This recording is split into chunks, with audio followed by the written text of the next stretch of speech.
Hoje é a terceira mensagem dessa série, e eu quero encorajar, voltar a lembrar você, eu não lembrei isso nos outros 3 cultos, mas quero lembrar você que é importante, é interessante, faz uma diferença que você tome nota, que você traga papel, caneta, um bloquinho, que você traga um iPad com aquela caneta eletrônica, aquela caneta computadorizada para você tomar nota, ou que você vá digitando, mas que você tenha um meio de tomar notas, até mesmo no teu telefone, no smartphone.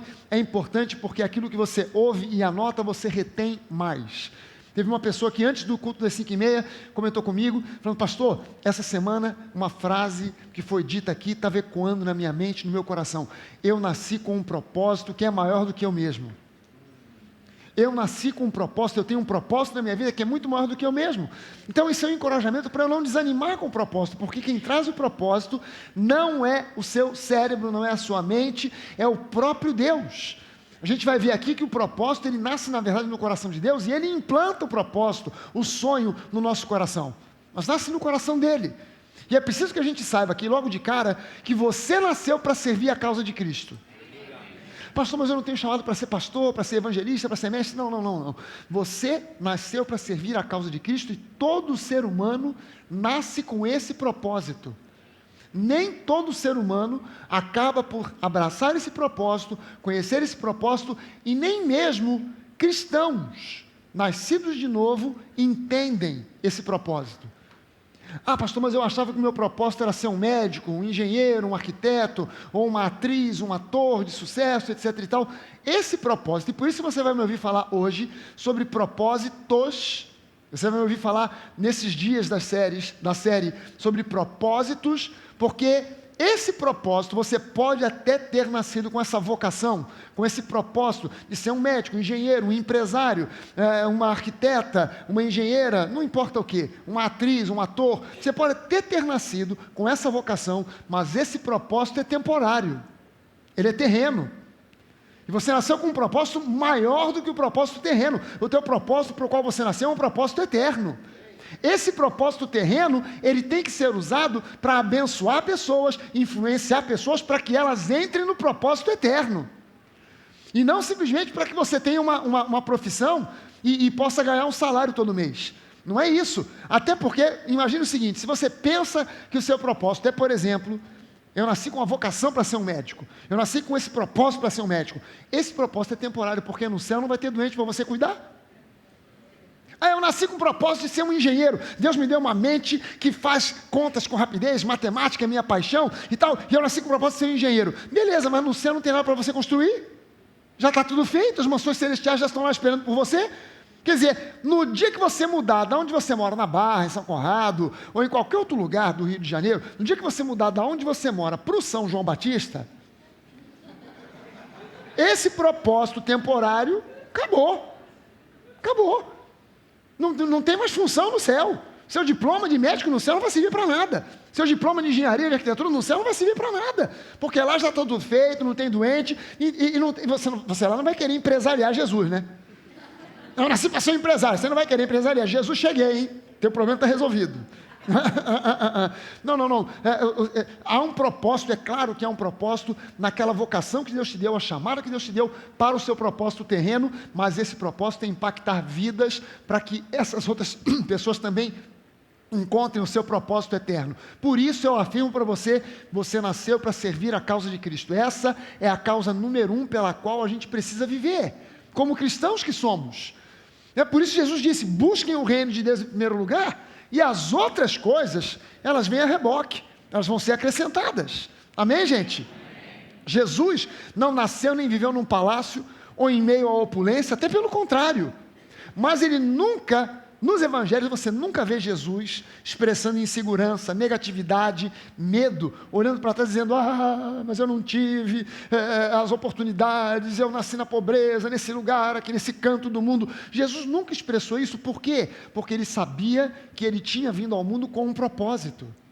Não importa o seu background, de onde você veio, se você tem herança para receber ou não, se você vem de uma família abastada ou de uma família humilde, não importa sexo, cor, idade, você nasceu com um propósito. Deus te trouxe a vida com um propósito. Lembre-se do seguinte: se Jesus tinha um propósito, Eu também tenho. Por quê? Porque segundo Ele é, nós também somos nesse mundo.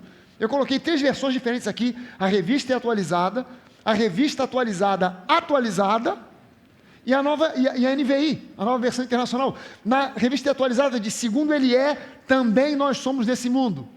Na nova versão da revista atualizada, que é aquela que eu chamo de revista atualizada, diz, pois assim como Ele é, também nós somos nesse mundo.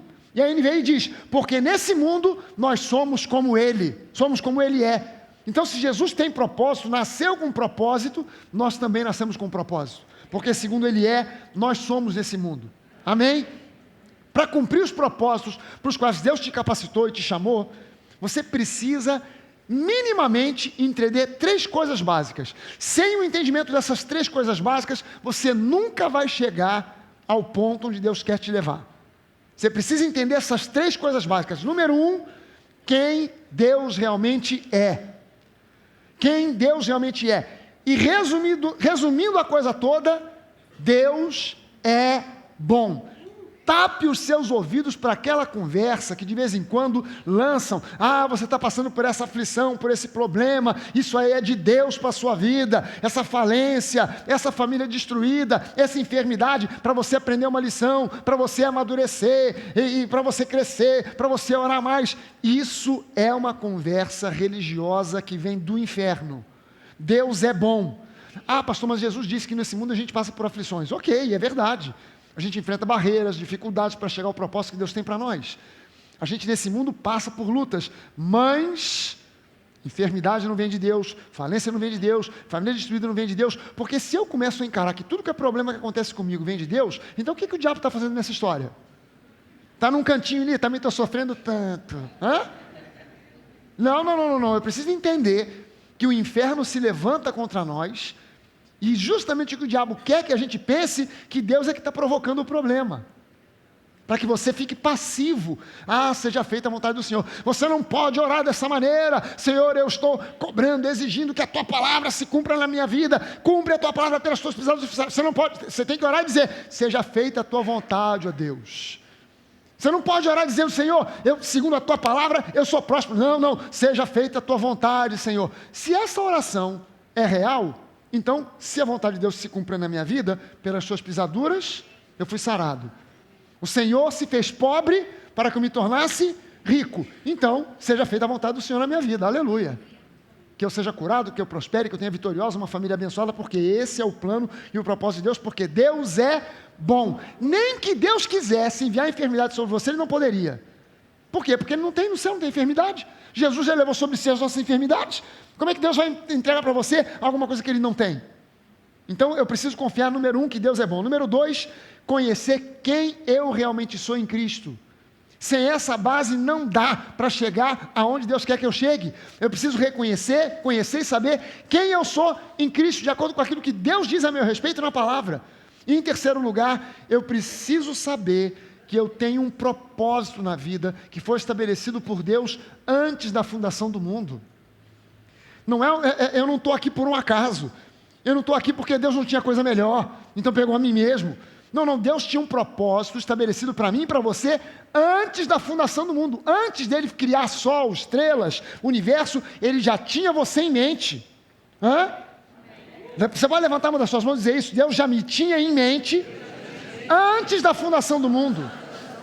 Por isso eu posso confiar que eu sou um filho amado, incondicionalmente amado, porque Deus já me tinha em mente antes da fundação do mundo. Hebreus 10, 35 a 39, começa dizendo assim, por isso, e aí eu fiz um resumo do por isso, né? Por isso o quê? Os versículos anteriores, eles falam resumidamente o seguinte, porque vocês já enfrentaram grandes lutas e venceram, em função de vocês já terem passado por poucas e boas, e até mesmo quando parecia que tudo estava perdido, que não ia ter saída, de repente você viu Deus entrar no circuito e arrasar o inimigo e te dar vitória, em função de olhar para trás da sua vida e poder lembrar de testemunhos que você pode dar ainda hoje, de coisas que Deus realizou e fez, te dando livramento, te dando cura, te dando bênçãos, você agora então precisa não abrir mão da sua confiança. Por isso, por causa de todas essas histórias que você olhando para trás, você vê de Deus agindo na sua vida, não abram mão da confiança que vocês têm, porque ela será ricamente recompensada. Aleluia! Vocês precisam perseverar, e essa é a palavra-chave desse encontro dessa noite: perseverança. Perseverar. Vocês precisam perseverar, de modo que quando tiverem feito a vontade de Deus, recebam aquilo que Ele prometeu. Pois em breve, muito em breve, aquele que vem virá e não demorará. Mas, enquanto isso não acontece, o meu justo viverá pela fé. Você entende que a frase "o justo viverá pela fé", aqui em Hebreus 10, está no contexto de perseverança? Não abra mão da sua confiança, porque aquele que vem virá e não tardará mais. Enquanto ele não vem, o meu justo ele viverá pela fé. Então eu preciso me manter firme, sabendo que Deus tem um propósito para a minha vida, apesar das lutas, dificuldades, barreiras, problemas que acontecem, que aparecem. Mas o meu justo viverá pela fé, e se retroceder, eu não me agradarei dele. Agora eu queria que você lesse comigo. Nós, porém, vamos ler juntos? Nós, porém, não somos dos que retrocedem e são destruídos, mas dos que creem e são salvos. Aleluia! Uou! Nós não somos daqueles que retrocedem. Não, nós somos daqueles que avançam, crendo que Deus é conosco, e que não vamos aceitar um retrocesso. Nós vamos caminhar para frente, porque Deus é conosco. Amém?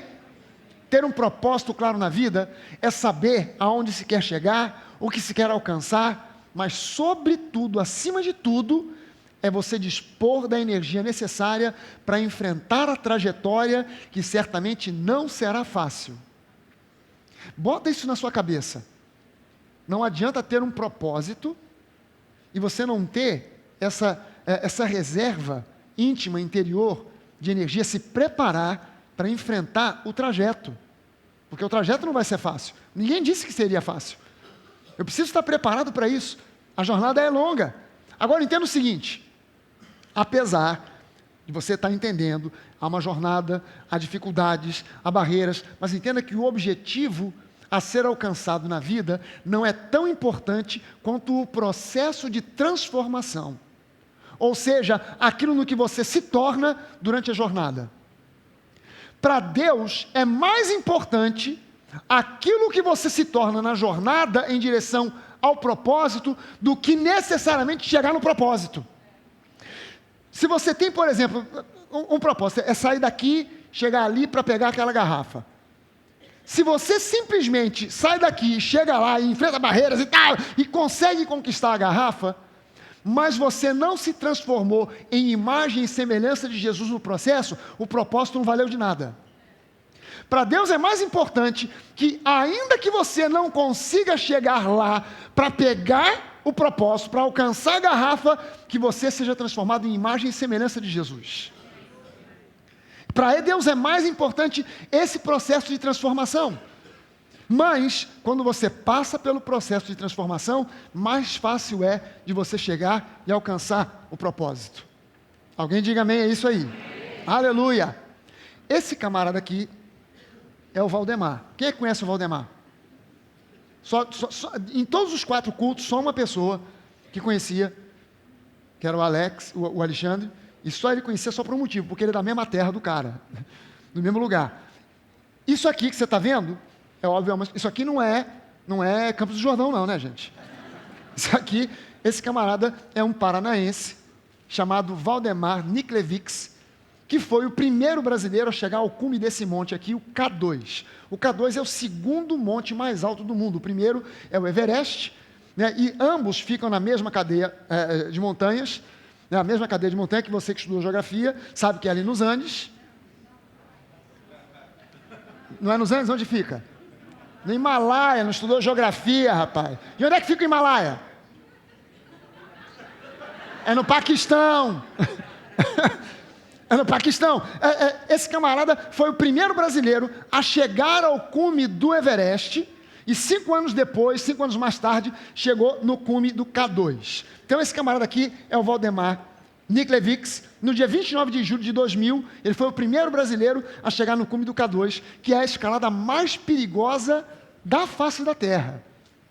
Ele também foi o primeiro brasileiro a chegar no cume do Everest em 1995. Qual é a diferença entre o Everest e o K2? A diferença é a seguinte: o Everest é o mais alto do mundo. Ele tem 8.848 metros de altura. Nessa altitude é onde passa Boeing voando assim na sua cara, saindo de um continente, cruzando os continentes. Essa é a altura onde voam os grandes jatos para cruzar os continentes. Então lá em cima é alto pra caramba.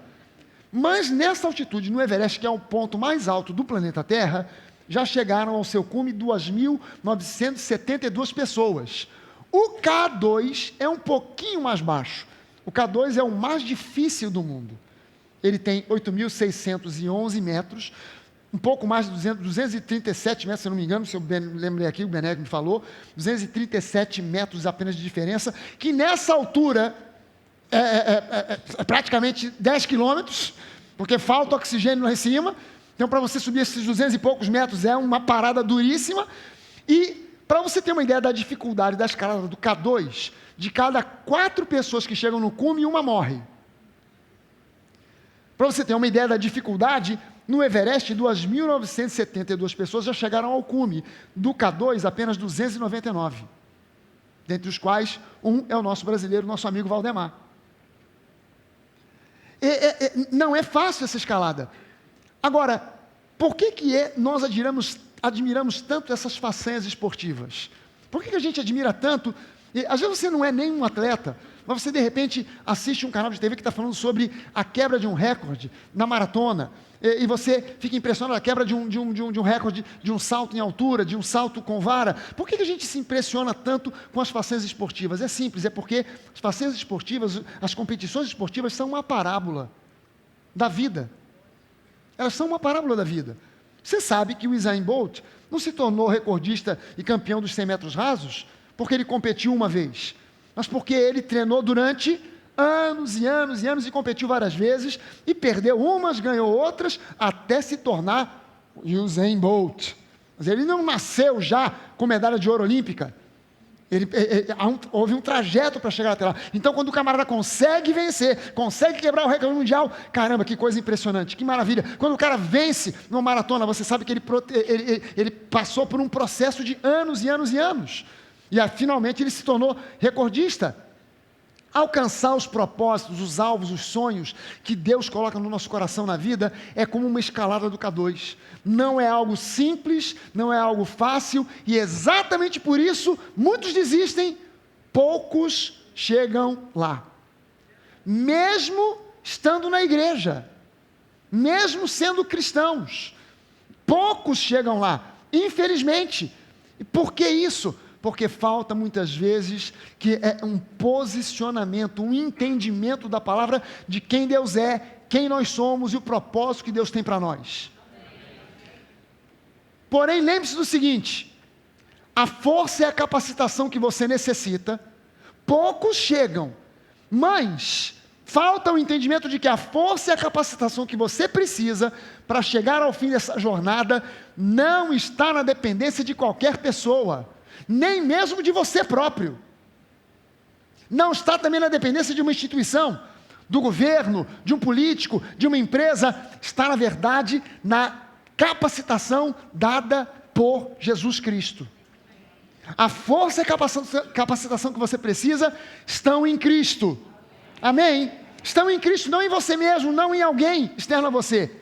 Filipenses 2,13 diz assim: porque é Deus quem efetua em vocês tanto o querer, o entender o propósito, e agora almejar alcançar o propósito, ter o sonho. É Ele quem coloca em você o sonho, quem coloca em você o propósito, a visão, e também é Ele que coloca, que proporciona o realizar, segundo a sua boa vontade, ou seja, segundo o seu bom propósito. Deus é bom, Ele tem um bom propósito. Qual é a dificuldade? A dificuldade é que Deus não coloca no seu coração um sonho pequenininho. Deus só coloca para você sonhos que são impossíveis. E por que Deus te dá sonhos impossíveis? para que você não tenha a ousadia de, depois de ver o sonho realizado, você dizer assim: olha só o que meu braço forte realizou, olha só o que eu consegui com a minha esperteza, com a minha inteligência. Não, toda a honra, toda a glória é dele, porque a capacitação veio dele, o sonho veio dele, e ele te capacitou para realizar o sonho. Aleluia! 3 tipos que nós encontramos na escalada em direção ao propósito, ao bom propósito que Deus tem para nós. São 3 tipos de pessoas que você encontra dentro das igrejas: os desistentes, os acampantes e os que chegam ao topo. Você foi chamado para estar na categoria 3, os que chegam ao topo. Se você, durante a explanação, durante a pregação, se você se identificar como categoria 1 ou 2, não comece a chorar. Não comece a dizer: ai, sou eu. Não entregue o ouro na mão do bandido. Continue olhando para frente, sorrindo, dizendo glória a Deus, aleluia. Porque o objetivo dessa palavra é que você identifique quem são os acampantes, quem são os desistentes, para que você se torne alguém que chega ao topo. Essa é a vontade de Deus para você, que você chegue ao topo. Amém? Vamos entender então quem são os desistentes. Os desistentes são aqueles que desistem assim que encaram a montanha, que olham para a cara do Everest, do K2, e dizem assim: caramba, é muito maior do que eu imaginava, não dá para mim. Ah, não. Se fosse uma tendinha ali na beira da praia, mais um freeway, é demais para mim. Não dá. Então eu vou recuar, eu vou fugir dessa, eu estou fora. Aqueles que desistem são aqueles que, quando olham para a montanha, deixam de lado o sonho, ao ver que o desafio era maior do que eles imaginavam. Eu volto a dizer para você: Deus não dá para você, para os seus filhos, Deus não dá sonho merreca. Desculpe eu usar essa expressão, mas você entendeu, não entendeu? Deus não dá para os seus filhos sonho merreca. Sonho merreca vem do inferno. Rapaz, eu estou com um sonho. Qual é o seu sonho? Aí eu estou pensando aqui, vem na minha cabeça esse negócio de sorvete. Isso está ecoando no meu coração. Aí, o que você está pensando? Em abrir uma cadeia de lojas de sorvete? Não, estou pensando em comprar aquele carrinho que a gente vai empurrando assim. Olha o picolé. Peraí, por que você está pensando no carrinho? Você pode até começar com um carrinho para vender picolé, mas você tem que ter uma visão de ter uma cadeia de lojas do melhor sorvete do mundo. Você não pode ficar na visão do picolé. Olha o picolé. Não, você tem que entender que Deus não te dá sonho merreca. O diabo quer que você fique na coisinha pequena. Deus quer que você progrida para grandes coisas. Amém? Aleluia! São aqueles que deixam o sonho quando veem que o desafio é maior do que eles imaginavam. Eles se tornam cheios de desculpas, eles se tornam amargurados, frustrados, e são justamente esses que se tornam os críticos daqueles que conseguem chegar ao topo. Teve uma vez aí um pastor, há muitos anos atrás, tem um pastor que, sabendo que eu me formei na Rema, sabendo que eu sou cria também de Kenneth Hagin, chegou para mim com um livreto, já sublinhado, uma monte de coisa sublinhada, criticando o Kenneth Hagin. Kenneth Hagin está errado por causa disso, por causa daquilo. Aí me deu o livro. Primeiro que o livro estava todo errado. O camarada citou coisa que não tinha no livro onde ele estava citando, citou coisas das revistas que eram publicadas pela Rema que não estava lá, porque eu tenho todas as revistas. Aí eu fui conferir, falei: meu Deus do céu, que ignorante. O cara não sabe, citou até coisa errada aqui, nem está escrito coisa nenhuma do que ele está falando aqui. Aí, mas aqui já estava tudo sublinhado, eu li, depois eu cheguei no meio do livro, já desisti, na metade eu já desisti, não continuei, voltei para o pastor, entreguei para ele de volta, falei assim: cara, tá aqui. Aliás, esse livro aqui foi escrito pelo famoso quem? É o famoso quem? Aí eu identifiquei quem é o cara. Um camarada que fez um curso de teologia, sentou atrás de uma escrivaninha, começou a escrever, mas nunca pastoreou uma ovelha, nunca abriu uma igreja, nunca encarou, não sabe o que é sentar num gabinete para aconselhar, não sabe o que é sentar para estudar, para preparar uma pregação, para alimentar as ovelhas com pasto do bom, mas resolveu criticar quem fez uma obra que influenciou o mundo inteiro. Aí você para pensar e vê um maluco desse, você fala assim: esse é o famoso quem? É exatamente quem? É o cara que não chegou lá. Aí ele vai criticar quem chegou. Eu, quando li sobre o nosso amigo Valdemar, o que eu mais vi foi outros alpinistas criticando o cara. Não, mas esse camarada é um camarada comercial, ele só se envolve em expedições comerciais, não sei o quê. Quem são esses caras? São os caras que não chegaram nem perto do Everest, nem perto do K2, e estão criticando o cara que chegou lá. Meu irmão, compra uma corda e vai subir lá no morro, mas não fica criticando o cara, não. Números 13, 30 e 31, o Bené citou aqui numa outra versão. Olha só o que diz esse texto. Então Caleb fez calar o povo perante Moisés e disse: eia, subamos e possuamos a terra, porque certamente nós prevaleceremos contra ela. Porém os homens que com ele tinham subido disseram: não poderemos subir contra aquele povo, porque é mais forte do que nós. O contexto é o seguinte: Moisés sai do Egito com aquele povo todo, milhões de pessoas, atravessa o deserto, chega na beira da terra de Canaã, do outro lado tem Canaã, ele manda 12 homens espiarem a terra, 40 dias depois os caras voltam, e só 2, Josué e Caleb, nós podemos entrar, e os outros 10, não vai dar, não podemos, influenciou o povo, e o povo começou, não podemos, até que Deus disse: Moisés, avisa para o povo que eu não suporto mais ouvir essa negativa, essa confissão de fé negativa, e pode dizer para eles que segundo aquilo que eles profetizaram a respeito deles próprios, é o que eles vão receber. E todos eles morreram no deserto, menos Josué e Caleb, que mantiveram uma confissão positiva: não, nós vamos entrar, nós podemos e Deus vai nos ajudar. Cara, as palavras mais marcantes que desviaram aquele povo do bom propósito que Deus tinha para eles, foram 2 palavrinhas só: não podemos. Com 2 palavras, eles conseguiram abortar todo um plano que Deus tinha elaborado para aquele povo. Imagina isso, com 2 palavras só: não podemos. Deus prometeu, Deus disse: eu vou com vocês, vocês vão entrar, eu garanto, eu vou abençoar. Não podemos. No primeiro obstáculo, não podemos. Resultado, não deu em nada. Eu bolei um diálogo imaginário aqui. É um diálogo imaginário entre 2 pessoas, um membro da Nova e um membro de uma outra igreja. Qual igreja é essa, pastor? É uma igreja imaginária. Por isso eu, inclusive, coloquei um aviso aqui, porque tem todo anúncio que anuncia alguma coisa meio perigosa, no final tem uma voz que diz assim: o Ministério da Saúde Espiritual adverte: os personagens aqui apresentados são meramente fictícios, imaginários, ilustrativos, não correspondem a qualquer pessoa real, figura religiosa, famosa ou obscura, ou qualquer outro tipo de pessoa no mundo real, evangélico ou não. Bom, acabou o anúncio. Né? Só para você saber que é algo, em especial o pessoal da internet, é só imaginação, ok? Aí um membro da Nova encontra com uma pessoa no supermercado, num banco, numa praça. Aí os dois começam a conversar e identificam: cara, o cara é crente. Ah, você é crente? Aí o membro da Nova pergunta, o MN, né, membro da Nova, pergunta: qual é a sua igreja?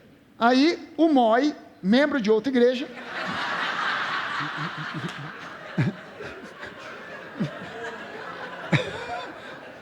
responde: eu sou da CNP.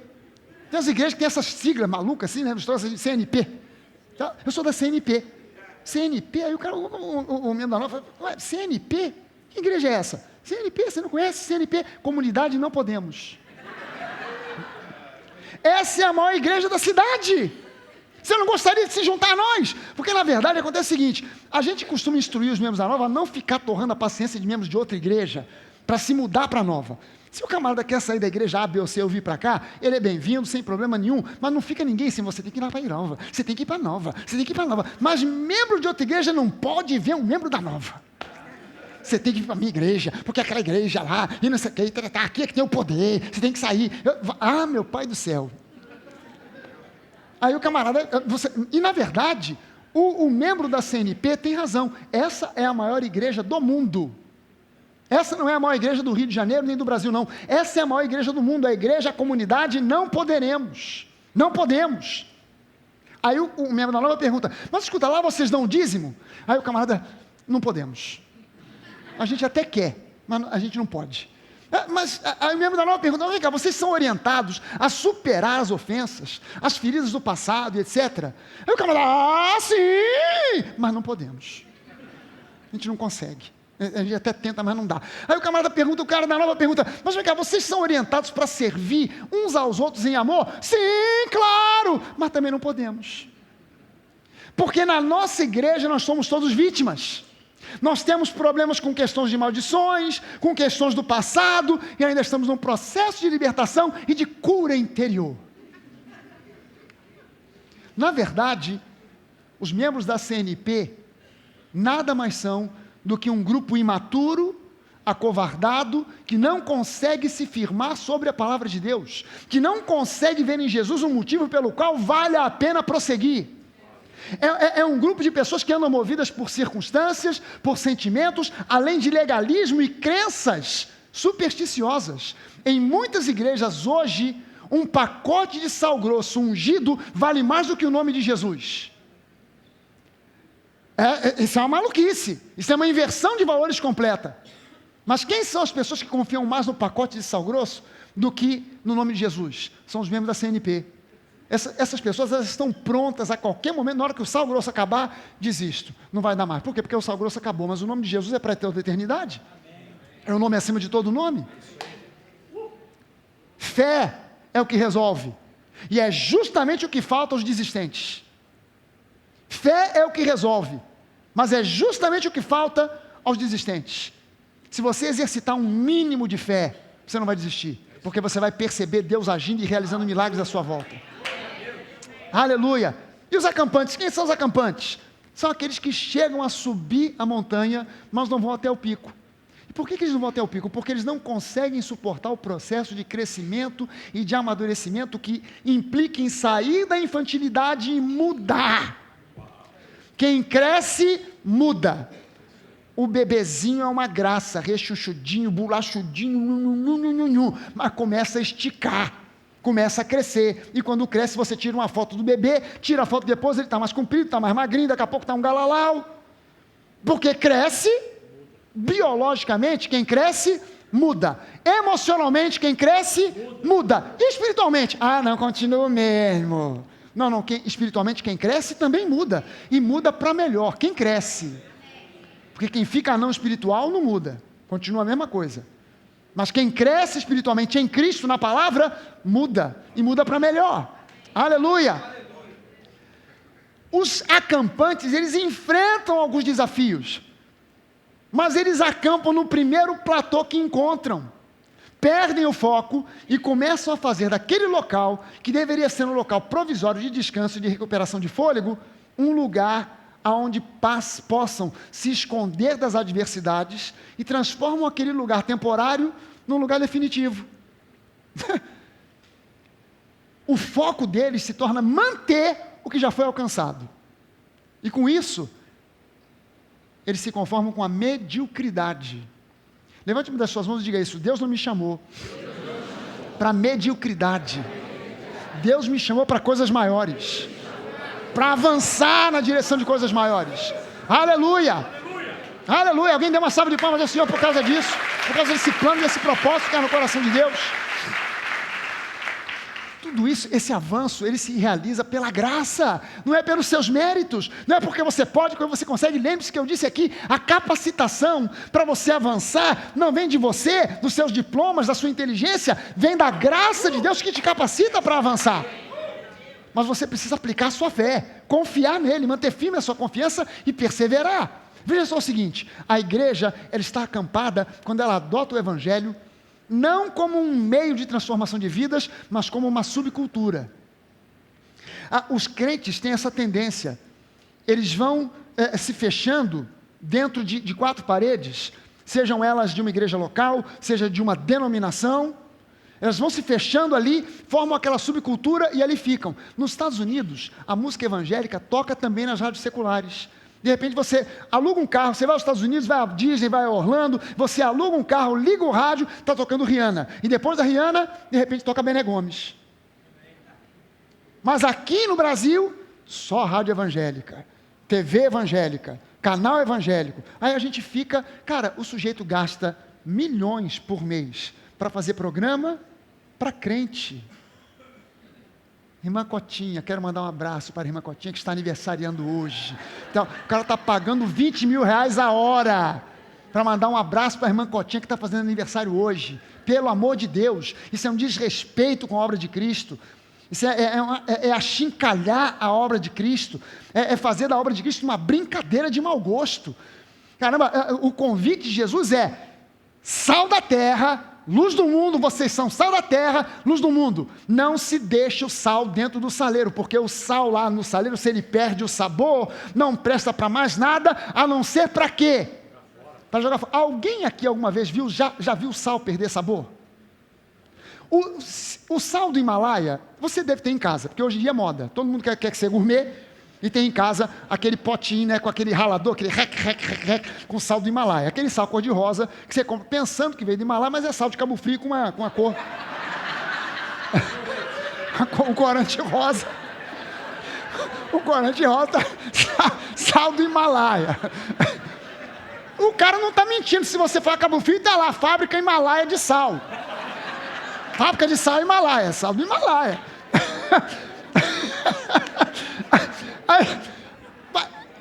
O sal do Himalaia não é sal que vem do mar. É de uma região que algum dia foi mar, a água secou e o sal ficou impregnado lá numa montanha. Se você lamber a montanha é salgada. Há quanto tempo aquele sal está lá? Está lá há milhões de anos. Deixou de ser sal? O que Jesus quer dizer com isso? Se o sal perdeu o sabor. Me diga uma coisa, para que serve o sal dentro do saleiro? Para nada. Ele só serve no momento que você pega o saleiro, vira de cabeça para baixo e salga a salada, ou seja lá o que for. Enquanto ele estiver no saleiro parado, quietinho no canto da cozinha, ele não serve. Isso significa o sal perder o sabor. É você comprar um saleiro, deixar num canto, porque há 20 anos está o saleiro lá no mesmo lugar, você não usou uma gotinha de sal. O sal não serve para nada, a não ser para ir para o lixo. O que esse sal está fazendo aqui? Você não usa, joga no lixo, porque ele perdeu a função, perdeu o sabor, ele não está salgando nada. A igreja é sal da terra, mas para o sal salgar, tem que virar o saleiro de cabeça para baixo. Tem que saculejar o saleiro. A igreja quer ser saleiro quietinho no canto da cozinha. Deixa a gente quieto, Deus. Sempre fizemos as coisas assim, é assim que é, sempre foi. Não mexe, Senhor. Aí Deus pega o saleiro, vai salgar, vira de cabeça para baixo, porque a igreja foi chamada para ser um elemento revolucionário nesse mundo, e não para ser sal parado dentro do saleiro. Não para ser sal estagnado dentro do saleiro, mas para virar a igreja de cabeça para baixo. Ele transforma a igreja numa igreja revolucionária. Aí os que estão acampados, os que desistem, essa igreja do mondão, da porta larga. Graça? Que graça é essa? Não é graça, é desgraça. Por quê? Está acampado, desistiu, critica quem está chegando na direção do topo.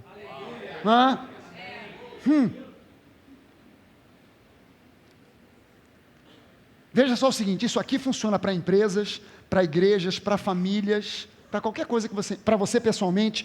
Não é o incompetente que destrói uma organização. O incompetente raramente alcança uma posição onde possa afetar a organização e destruí-la. Mas são aqueles que conseguem grandes realizações e em seguida repousam sobre os louros da vitória, que são os acampantes, tornando-se como verdadeiras rolhas que entopem o fluir do progresso. O cara não delega, não entrega, não faz, ele fica zanzando ali, não faz nada, ele pega os louros, ele alcançou uma grande vitória, mas em vez de botar os louros da vitória na cabeça, ele bota na cadeira e usa como assento. E impede que outros progridam e vão adiante, que a estrutura cresça, que a estrutura avance, porque ele tem medo de ser ultrapassado. Então ele não delega, ele não entrega, ele não deixa, ele entope como uma rolha e o progresso não vai adiante. O que ele fez? Ele acampou. Ele chegou no acampamento, parou ali, não vai ao topo. Entenda ainda o seguinte, você não está acabado quando lhe faltam os recursos materiais. Como a maioria pensa. Me faltou dinheiro, então, não, você não está acabado quando falta o recurso material. Você está acabado quando o ímpeto, quando você perde o ímpeto, quando você perde a coragem, quando você perde o sonho, quando você perde a visão, quando você perde o propósito. E o inverso é real. Você pode ter todos os recursos do mundo, se lhe faltar ímpeto, coragem, sonho, visão, propósito, de nada valerão os recursos materiais, eles vão ser desperdiçados. Vamos falar sobre o que interessa, que são os que chegam ao topo. Levante uma das suas mãos e diga assim, esse é o meu caso. Fui chamado para isso.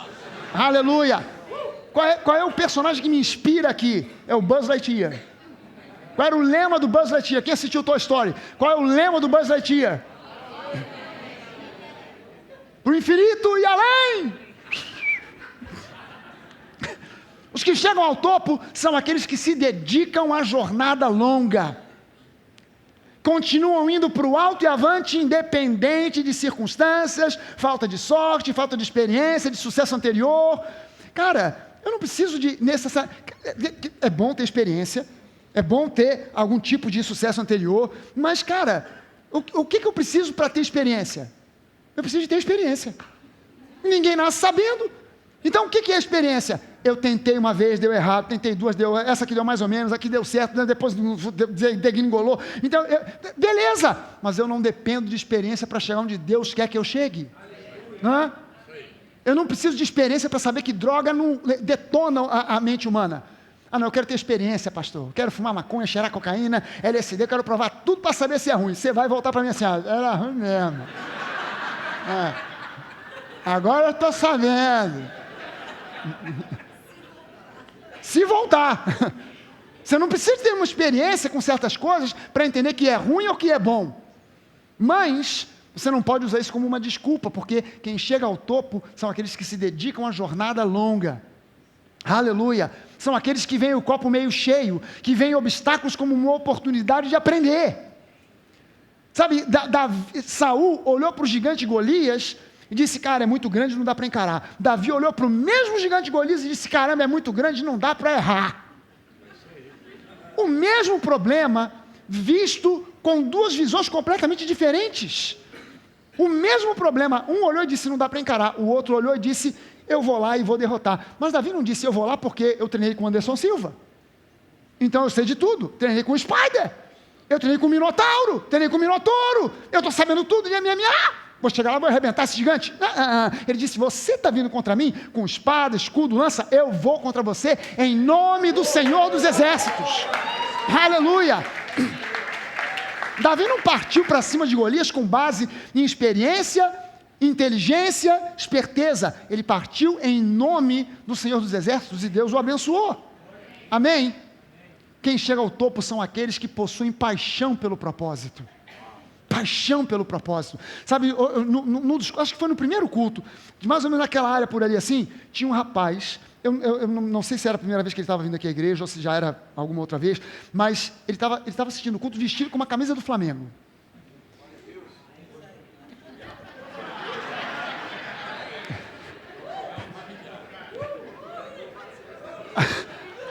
Eu falei, cara, como é que alguém vem a nova cometendo uma heresia dessa? Se viesse com uma camisa listrada de vermelho, verde, branco, estaria mais na unção do Senhor, mas o que eu vou fazer? Aí eu perguntei, eu falei, cara, você sabe o que faz uma pessoa virar um culto de uma igreja vestido com uma camisa do Flamengo? É uma coisa chamada paixão. Paixão. O brasileiro é apaixonado por futebol. E o camarada é tão apaixonado que ele compra camisa, ele compra chuteira, ele nem joga bola, mas ele compra chuteira. Ele compra bola, ele encoraja, se ele tem nasce um sobrinho, nasce um filho, ele vai lá e começa a convencer a criança, Flamengo, lavagem cerebral, Flamengo, para ver se a criança embarca naquela. Né? O meu neto Vicente, quando nasceu, o meu pai, o garoto não tinha um mês, o meu pai chegou com a camisa do Flamengo, com uma criança inocente, sem culpa de nada, recebeu aquela mensagem. Caramba! Mas o que leva uma pessoa a vir até um culto vestido? Alguns são tão apaixonados que são capazes de viajar para fora do Brasil para assistir um jogo do seu time. Alguns são tão malucos e apaixonados que são capazes de brigar na rua, dar soco e levar soco por causa do time. Vê se eu vou me meter em briga por causa do time. Quer dizer, eu não posso falar muito porque eu já fui da Young Flu e já me meti em muita briga por aí. Já levei muito soco, mas também já dei muito. Aquela estratégia de ir com um cinto, uma corrente, que você vai dançar e colar. Vem não, flamenguista, vem não. Mas isso é coisa do passado, aleluia, esquece. Edita aí, não bota isso no vídeo não. O que faz a pessoa fazer assim? Paixão. Aí eu pergunto, onde é que está a paixão do povo de Deus pela obra de Cristo, pela causa de Cristo, pela palavra? Onde é que está a paixão do povo de Deus? Cara, Deus é bom. Aleluia. Logo o Senhor começava de palmas. O Senhor é bom. O Flamengo fez um gol. Eita, mina, tem alguma coisa errada? Você inverteu as bolas? Onde é que está a paixão do povo pela obra de Deus, pela causa, pela igreja local? Onde é que está a paixão do povo de Deus por isso? Quem chega ao topo são aqueles que possuem paixão pelo propósito. Quem chega ao topo são aqueles que estão dispostos a enfrentar os desafios, que olham para os desafios e falam assim, não, peraí, Deus é comigo, é um gigante, mas eu vou enfrentar porque Deus é comigo, não vou paralisar por causa disso. O inferno quer que você pare com medo dos gigantes, você tem que ir para cima porque Deus é contigo. Os que chegam ao topo são aqueles que desenvolvem resistência e determinação, que são a base para uma fé poderosa. Não existe fé poderosa sem determinação e resistência. Não existe. Mas quem chega ao topo são aqueles que desenvolvem resistência e determinação para essa base dessa fé poderosa. Quem chega ao topo são aqueles que, mesmo depois de derrotas ou reveses, ficam de pé e reiniciam a jornada. Aleluia! Cara, eu já completei 6 Ironmans. Eu parei um tempão aí de competir, porque eu tive uma lesão de joelho, de tendão aqui do quadríceps, e eu tive que ficar um tempo parado, mas eu já estou voltando, hein? Segura a onda, se você é da minha faixa etária, segura a onda, porque eu estou voltando. Num desses Ironmans, lá em Florianópolis, na bicicleta acontece o seguinte, são 180 quilômetros de bicicleta. Quando você completa 90, você passa por uma rua que vão te entregar uma sacola, que eles chamam de Special Needs. Essa sacola tem ali dentro que você que colocou o que você quiser ali dentro. Você pode colocar uma lata de goiabada. Você quer comer goiabada? Na prova, o problema é seu. Você pode botar um sanduíche de atum, você pode botar uma feijoada, você pode botar o que você quiser. Você pode botar líquido, pode botar sólido, o que você quiser. Quando você passa numa rua, um voluntário vê o seu número e canta para o outro que já está do outro lado na rua que você vai passar. Ele vê, é o 237. Ele canta para o cara pega a tua sacola, que está com o teu número, o teu nome, e quando você passa, ele entrega a sacola. Essa sacola você tem que pegar, o certo é você pegar essa sacola e atravessar ela aqui no seu corpo, rasgar o plástico, ela é de plástico, rasgar o plástico, meter a mão e pegar o que você quiser. Pode ser uma garrafa com líquido, pode ser um sanduíche, sei lá, o que você quiser. Eu fiz uma besteira. Eu peguei a sacola e na pressa, ao invés de atravessá-la no corpo, eu segurei o guidão e a sacola pela cordinha. A sacola balançou, pegou na roda e eu, capotei. Ralou o capacete, ralou a bicicleta, rasgou o uniforme e, obviamente, ralou o ciclista. Ralou a minha cara. Eu já estava na metade da prova, já com uma medalha. Um medalhão aqui, assim, ó, raladão aqui, o ombro todo ralado. Ralou o joelho, ralou o cotovelo, esse braço que eu pensei que tinha quebrado. Começou a doer pra caramba. A bicicleta, quando eu olhei para a bicicleta, ela estava toda torta. Eu falei, já era, acabou a prova para mim. Aí veio um voluntário, correndo, pegou a bicicleta, começou a desempenar, botar a roda, alinhar a coisa toda. Tinha um cara parado na calçada, olhando, era o único, enviado de Satanás, parado ali, com uma criança. Aí o cara, olhando para mim, começou a rir. Ele começou a rir e falou assim pro voluntário, deixa ele aí. Aí o voluntário falou assim, cala a boca, mané, isso aqui é Ironman, rapaz. Tu é o quê, homem de massinha? Presta atenção, rapaz, cala essa boca. Aí o cara ajeitou a bicicleta, aí virou para mim e falou assim, cara, dá para continuar, já vi aqui, rodou a roda, viu que a roda não empenou, que estava tudo no lugar, dá para continuar. Eu falei, cara, mas eu acho que eu quebrei o braço, está doendo para caramba. Ele falou, cara, tenta, monta na bicicleta. Eu montei na bicicleta, fui o 5º colocado na minha categoria. Cara, era para eu ter chegado, diante daquilo ali, era para eu ter chegado, sei lá, 20º, não era a colocação que eu queria chegar em primeiro, eu treinei para chegar em primeiro, mas mesmo com aquele revés, eu me coloquei de pé e segui adiante.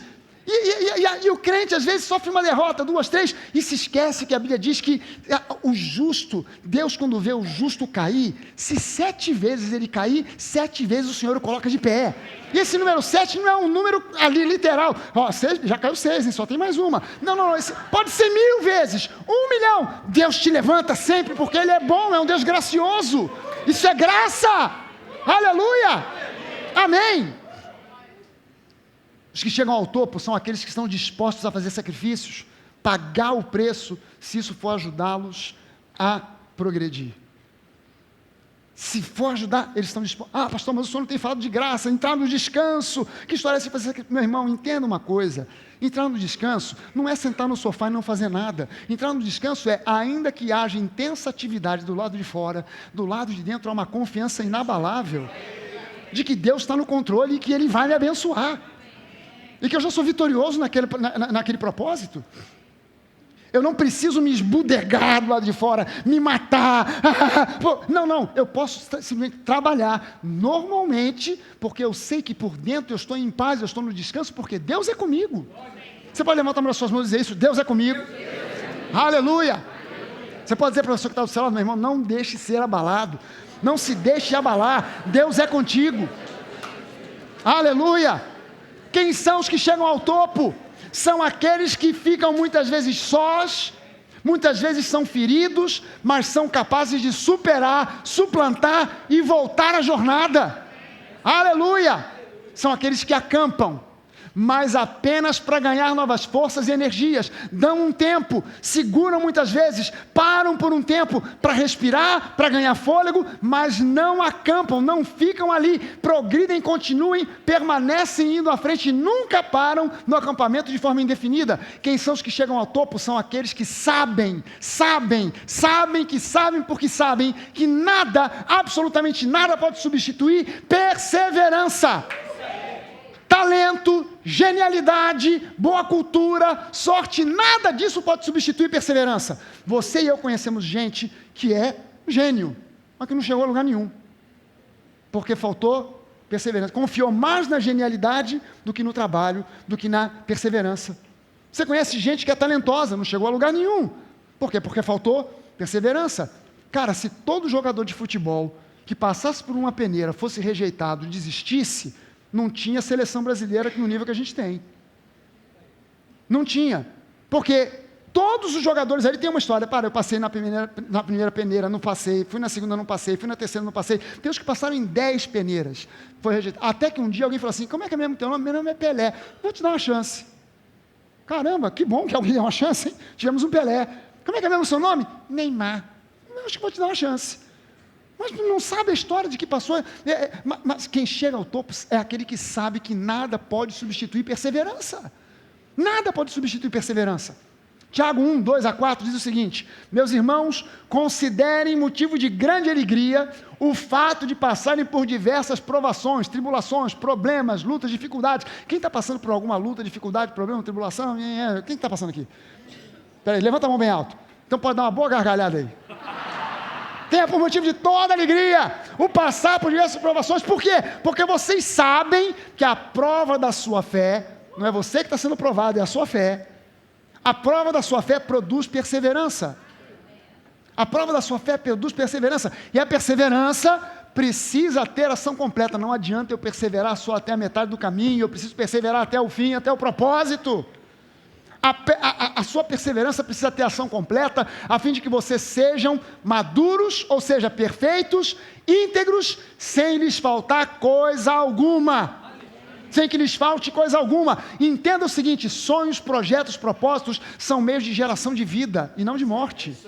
Ah, pastor, eu me envolvi nesse sonho, eu acho que eu vou morrer por causa disso. Não, você não tem que morrer. Sonho não é fonte de morte, é sonho de vida. Mas o segredo, a chave do sucesso é perseverança. Perseverança. É perseverar. E entenda o seguinte: perseverança se baseia em orientação do Espírito Santo no seu coração. Porque você pode estar perseverando e vem uma voz externa e te diz: eis que te diz o Senhor, hein? Você está insistindo nisso aí, eu, Senhor, não estou abençoando. Aí você desiste. Mas você ouviu isso no seu coração? Porque não me importa o que digam as vozes externas. Eu preciso é que Deus, porque se Deus falar para mim, cara, você está insistindo numa coisa que não vem de mim, desiste dessa e parte para outra, eu parto para outra. Mas ainda que todo mundo à minha volta diga: você está insistindo numa coisa que não é de Deus, mas Deus está falando no meu coração, permanece aí, porque é aí que eu vou te abençoar. Cara, Isaac passou por uma fome, por uma seca, por uma crise, que todo mundo iria dizer para ele: não, você tem razão, vai para o Egito mesmo. Porque a Bíblia diz que ele pensou em voltar para o Egito. Não, vou voltar para o Egito, no Egito tem recurso. Aí Deus falou com ele: fica aí, porque aonde você está é onde eu vou te abençoar. Aí o cara fala assim: vou ficar. Aí o vizinho fala: está maluco? Está doido?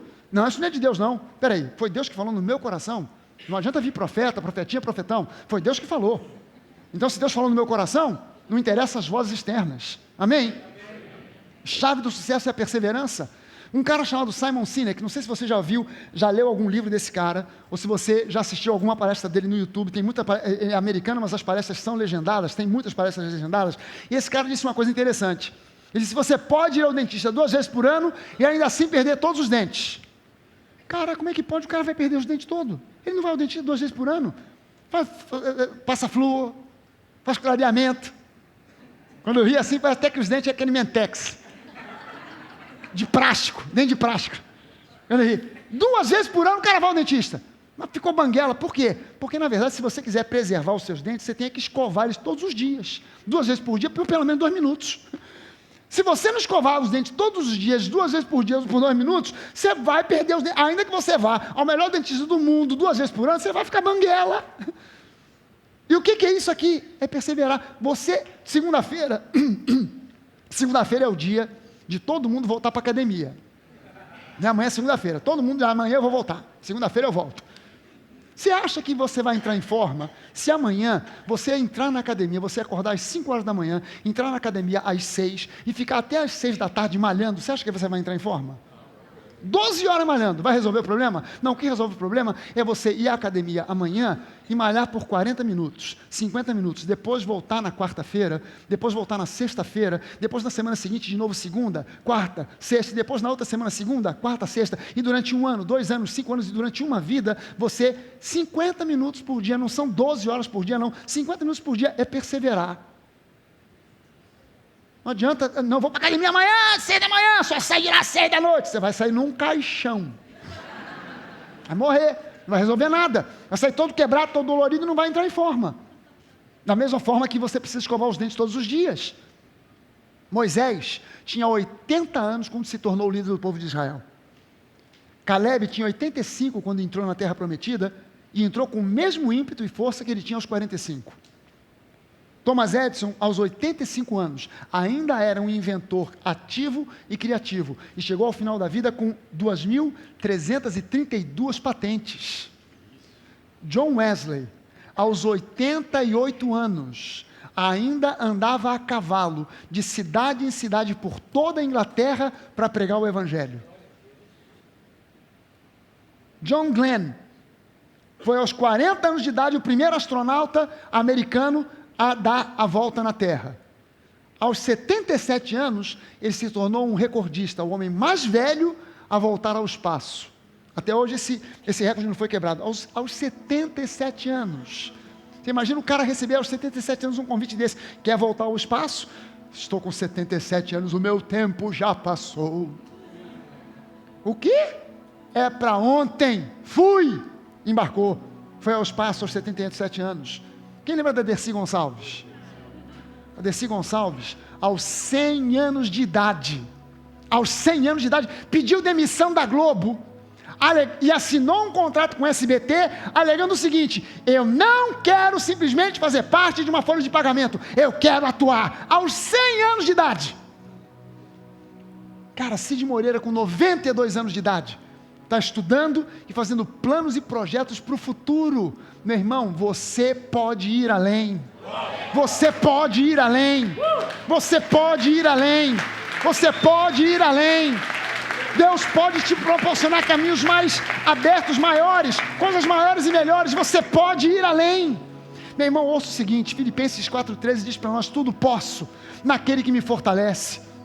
Hebreus diz para nós que a fé é uma convicção, é uma certeza de coisas que não são vistas ainda, e que sem fé é impossível agradar a Deus. Sabe, é preciso que você se lembre que é muito mais fácil desistir do que perseverar. É muito mais fácil você ficar em casa do que sair e se matricular para fazer um curso noturno. É muito mais fácil sair e bater a porta do que sentar e resolver. É muito mais fácil gastar tudo do que dar 10% para a obra de Deus. É muito mais fácil dormir até mais tarde do que levantar mais cedo para servir na sua igreja. É muito mais fácil se acomodar com o tanto faz do que cumprir o propósito de Deus para a sua vida. É bem mais fácil se acomodar com a religiosidade do que aceitar o desafio de amadurecer, mudar e se tornar cada vez mais semelhante a Jesus. Ouça isso aqui: você pode ter todos os motivos para desistir, mas nenhuma desculpa para fazê-lo. Você pode me apresentar 1000 motivos para desistir. Me falta grana, me falta sorte, me falta berço, me falta diploma, mas você não tem nenhuma desculpa para fazer essa desistência, porque Deus é contigo. Deus é contigo. Amém? Vamos ficar de pé.